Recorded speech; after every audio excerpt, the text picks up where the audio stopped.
Google and Porsche in talks over Google Apps access. Okay. I guess this would go beyond Android Auto. Considering a fully integrating, let's go. Right? That's enough for me. Fully integrating Google software into its car cockpit, a source close to the company said on Thursday, marking a shift in strategy for the newly listed car maker. Newly listed car maker? Oh, did they just get on? Were they private? Did they just get on? What? Listed? Maybe. I don't know. They're part of Volkswagen Group, though. Would enable Porsche customers access to Google applications like Google Maps and Google Assistant without needing to connect to the car to an Android phone for Android Auto. I obviously have experience with their setup, and they actually it was AirPlay compatible prior to being Android Auto compatible. Now, a recent update has brought wireless Android Auto into the Porsche Taycan at least, but I think any of their vehicles with the latest computer hardware would probably be able to have the capability to do it. But this is something that Volvo has done, or Polestar, where the whole thing is basically Android. And so you're running native Android apps, and they were basically like, we can't compete here. Like there's a reason why when it comes to smartphones that these players are so dominant, because they know how to do apps and interfaces, and you already have an enormous app ecosystem, and obviously there's maps and all your music streaming apps and everything else.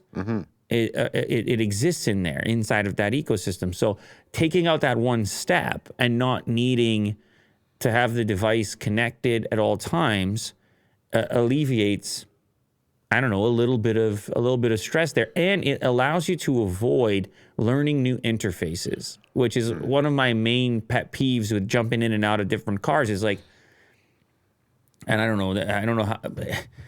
Each manufacturer takes such a different approach to how they have their layout and how quickly and easily you can find the things that you're looking for. And the current implementation is they have to do their own OS, and then you have like this partially plastered on AirPlay or CarPlay or Android Auto. And it'll be like some section of the screen and it looks like it's just been bolted on.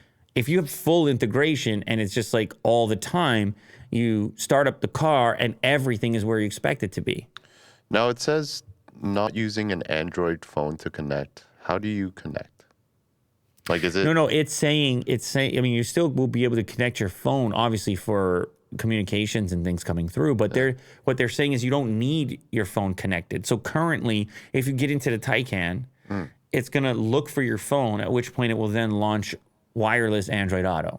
But it's all coming via the phone and then being wirelessly transmitted to your head unit. Whereas in this case, you will start up the car and something that's like Android Auto will be running natively and presumably in a more solid fashion because it's running on the car's hardware. So how do they know, like, who's in the car?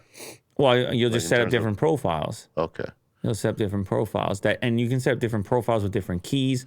You could probably set up profiles eventually with different phones. If your phone gets in the car, it launches one Android profile, etc. I'm very excited by this. This is I like this stuff. Right. This makes life easier.